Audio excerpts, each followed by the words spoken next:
the TBM900 on FSEconomy in XP11 today.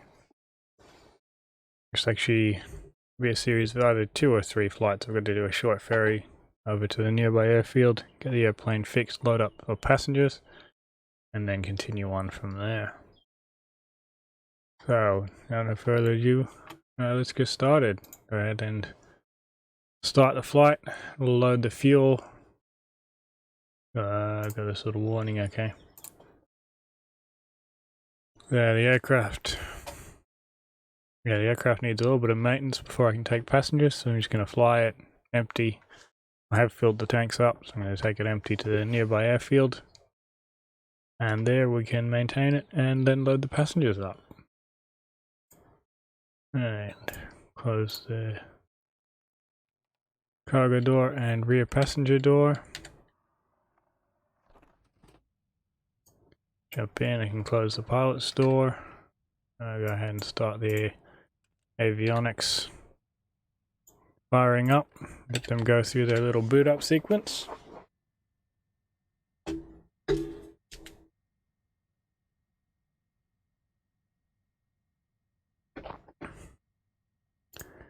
We're there for departure, wind 162 at 9 knots. So if I can, I'll try taking off to the south.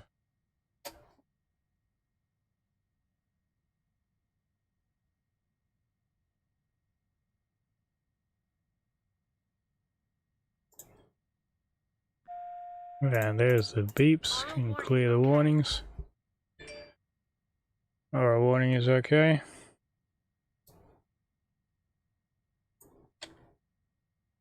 Alright, go ahead and turn on the boost pump and the starter. Wait for 13% NG. There we go, introduce the fuel.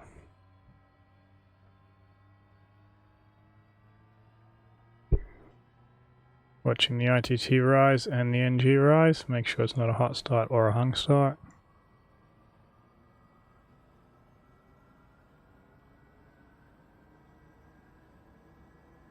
Oh, 40 NG within 30 seconds. It's all good. Starter's just shut off. Go ahead and turn the boost pump to auto. Zoom in here, select auto. Turn on the electronic trim. Go ahead and turn on the nav lights as well at the same time. Lighting is making it hard for me to see, but those are all right there. I'm gonna go ahead and bring it up into high idle. Then I can turn on the air conditioner. And I'll turn on the inertial separator as well. Gonna go ahead and load in the flight plan here.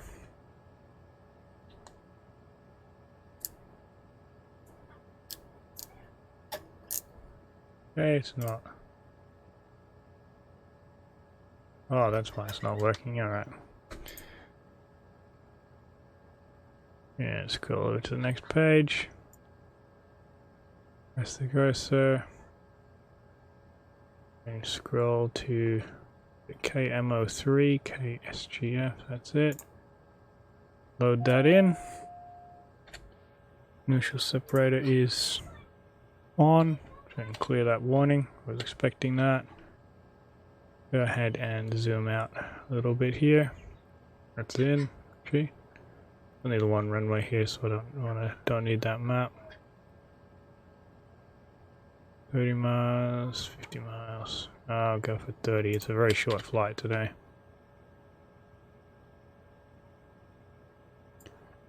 Now on this flight, I'm going to go up to 9,000 feet. Go ahead and set that. I'm going to go ahead and set flaps to takeoff. Wind was 160, so I'll try taking off to the south, which means I'll taxi down to the other end of the runway. I'll turn the heading bug.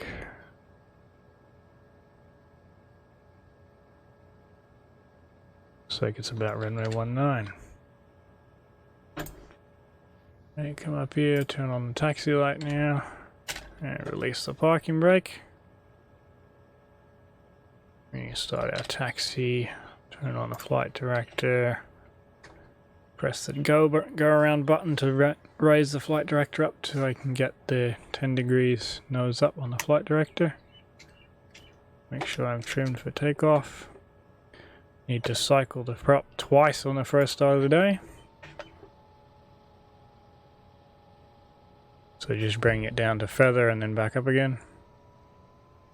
Feathering the prop, get some hot oil through the system, make sure it's all operating correctly.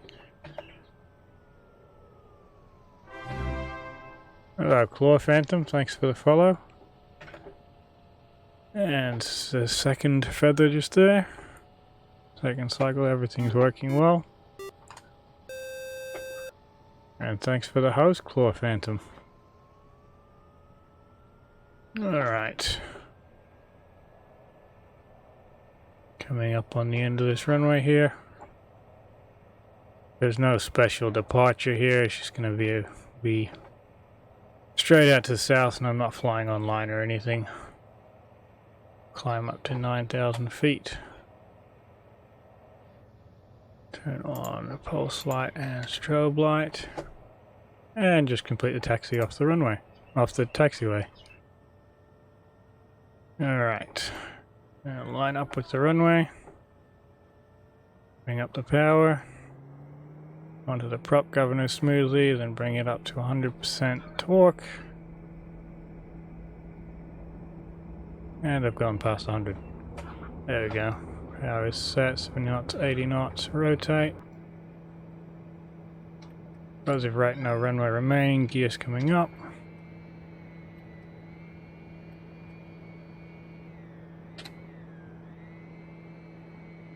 We're from Australia? Me too. I don't sound like it though.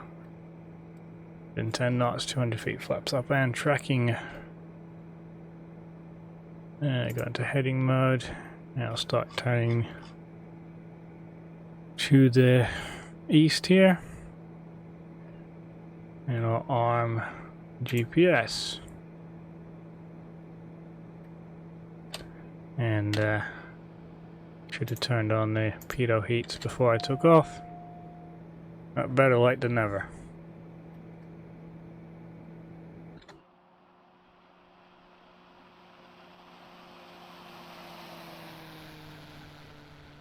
Yeah, so I'm from Australia, but I grew up in Papua New Guinea in a community of a lot of Americans, but there's also a combination of British and all sorts of other nationalities, so my accent's from who knows where.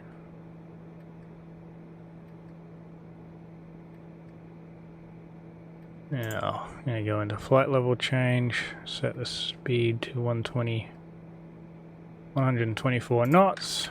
Aircraft will then pitch to maintain that. A little bit bumpy this morning.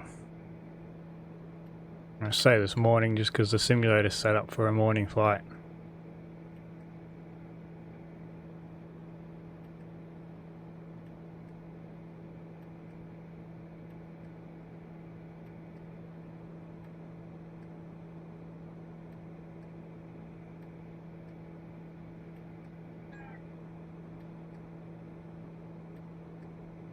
$4,600. Torque's 86%. I'm going to wait for the torque to drop to 80% and then I'll turn off the inertial separator.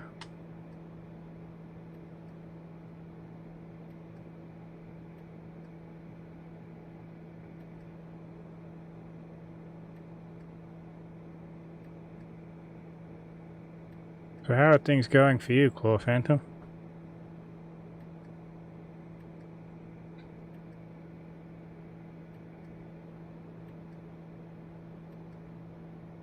I forgot to set the pressure earlier. 3037.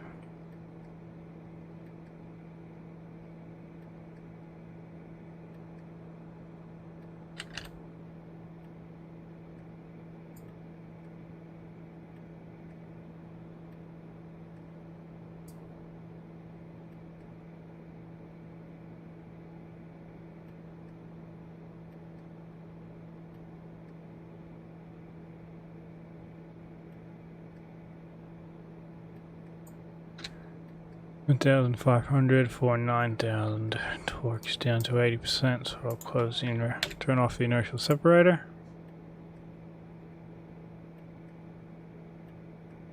As that closes, the torque will go up and the ITT will go down. 1,000 feet to go, 8,000 for 9,000.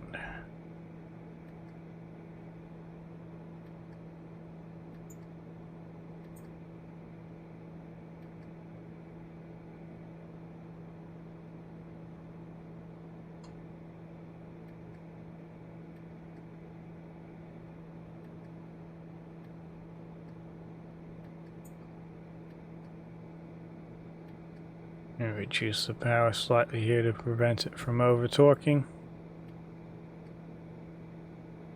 Leveling off at 9,000.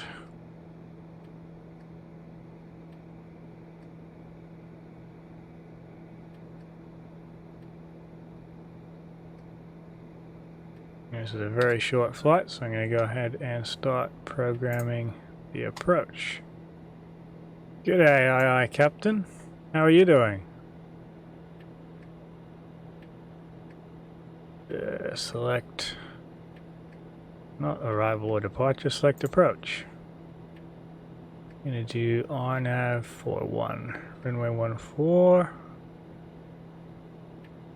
There it is.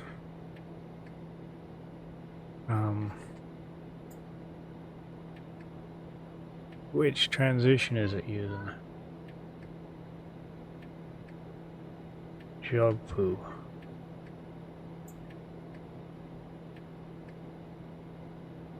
Now I need to activate that so it flies towards it.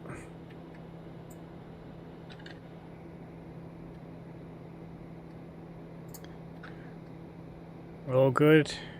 I'm glad things are going well for you. I am doing a short flight in FSEconomy. I'll have to look up the actual name of the field. I'm in America at the moment and I'm not familiar with all of the names of the fields there, so go ahead and start the descent. 3,000.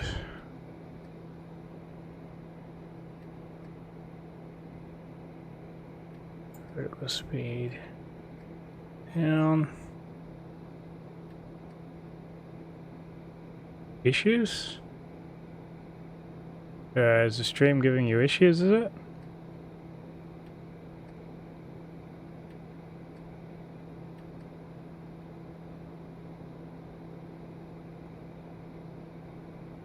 The field I'm going to is KSGF. I'm going to have to look it up, what it's actually. It's in Missouri in America.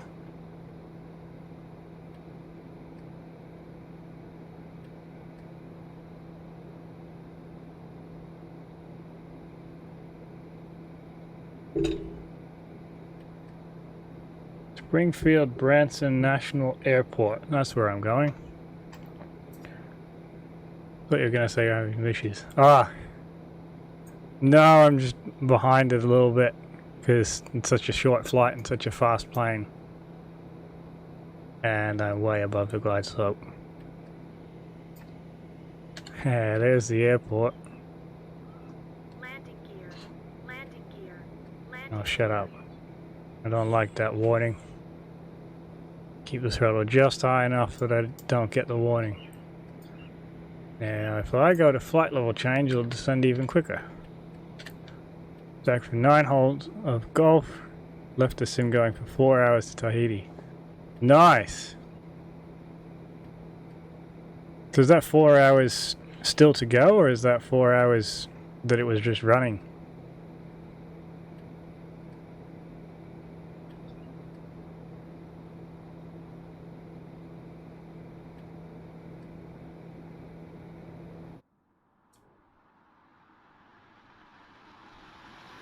Why the, are we there yet? Almost. Almost on the first leg. 4 hours gone, maybe 1.5 to go. Fair enough. Certainly a Good way of doing those longer flights.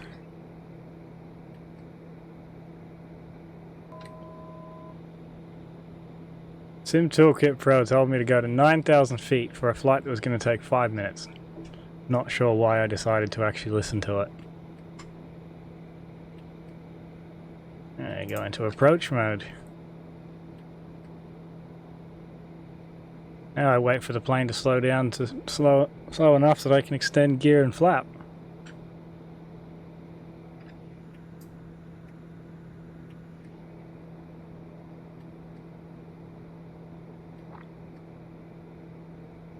I'm doing well, thank you. How are you doing, Promise?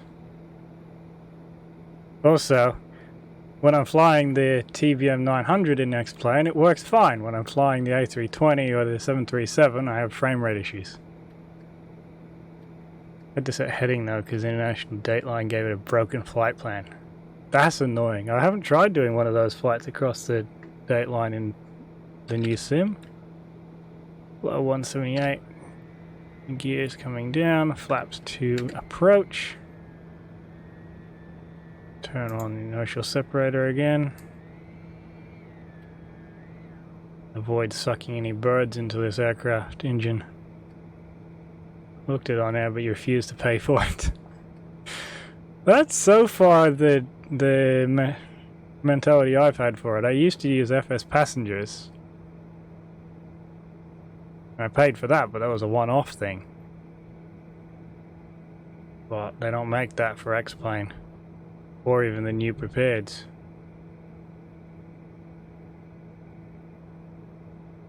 Now, I want to set the torque to about 25% for the approach. Inertial separator is open, so I can clear the warning. It's a one-way point, just wanted to go west and around the globe and not continue east. That's annoying. It glitched out over the dateline. Unless there was a broken waypoint in there. That could be the other thing. Just wanted you to take the scenic route. That is true, the very scenic route. Unlimited fuel required. Connect the autopilot.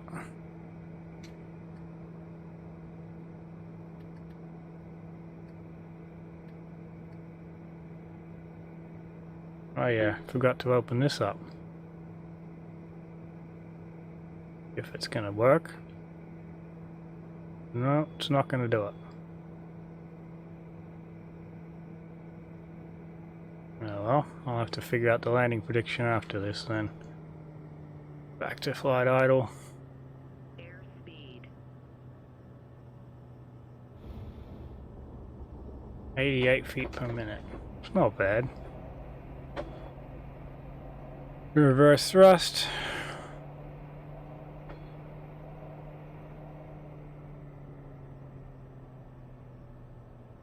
And I'm going to turn left up here.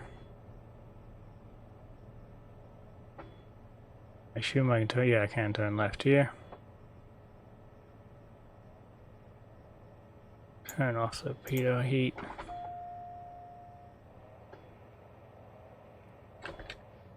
Turn off the pulse light and the strobe light. And I'm gonna turn, is it right here and then left maybe? Gonna take this plane to the maintenance hangar to get it fixed. Track the flaps.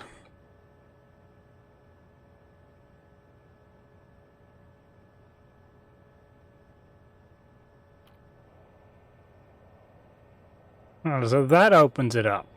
Why didn't it work earlier?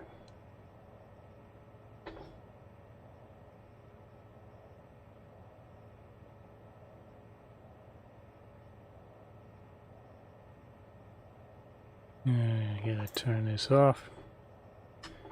Because I'm not, I've already landed. Fixed it, I break it. No, FSEconomy has a inbuilt system that just randomly gives you failures. Well, randomly fails something on the aircraft. It doesn't actually fail it in the in the simulator, unfortunately, but it makes you pay to repair whatever it is. Suppose it's supposed to simulate wear and tear. In a way.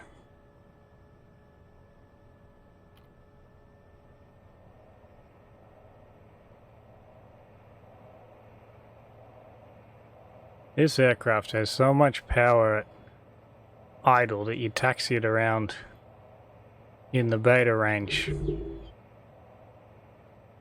Just before reverse thrust, it goes to basically flat. Well, what is it? 0 pitch or something?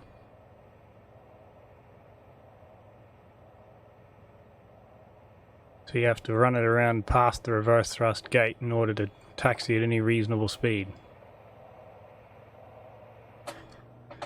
Alright, stop. Set the parking brake.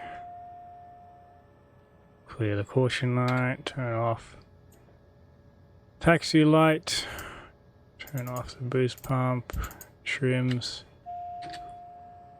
Turn off the air conditioner as well. Did I turn that back into manual? Yeah, I did. Alright, yeah, you can go ahead and shut off.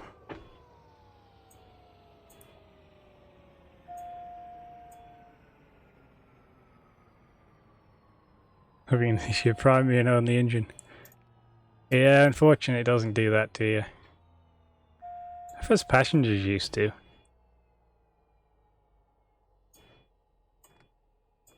Open the door.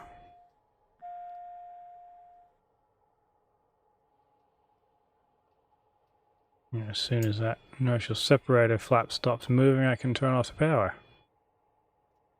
Refunded. Oh, it's free, so...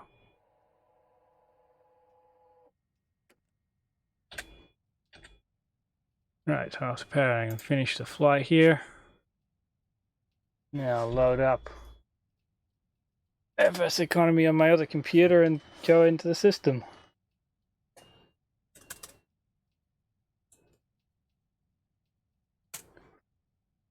Alright.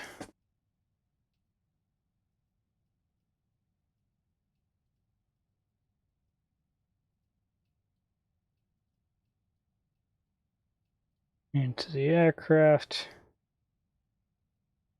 And fix it. Yeah, perform the repair.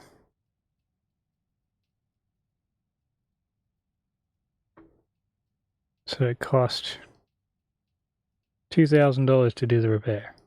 Alright. Now, I need to get the next flight ready.